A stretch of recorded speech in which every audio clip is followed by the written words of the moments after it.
Pemirsa, pemerintah Provinsi Sulawesi Selatan akan memperkuat TNI dan kepolisian dalam melakukan pengamanan pilkada dengan melibatkan Satuan Polisi Pamong Praja Sulsel agar semua tahapan pilkada berjalan lebih tertib dan aman. Pemilihan kepala daerah serentak di 11 kabupaten di Sulsel harus berjalan aman dan tertib, sesuai aturan, bahkan menjadi contoh yang baik bagi provinsi lainnya di Indonesia. Pemerintah Provinsi Sulawesi Selatan dalam mewujudkan hal tersebut akan mendorong keterlibatan Satuan Polisi Pamong Praja Satpol PP Sulsel dalam melakukan pengamanan dengan bergabung dengan TNI dan kepolisian.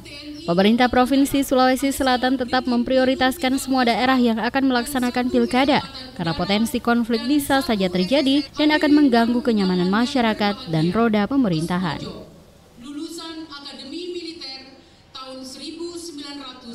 Kekuatan kepolisian dibantu oleh TNI, kita akan gunakan maksimal untuk mengamankan pilkada tanpa distorsi.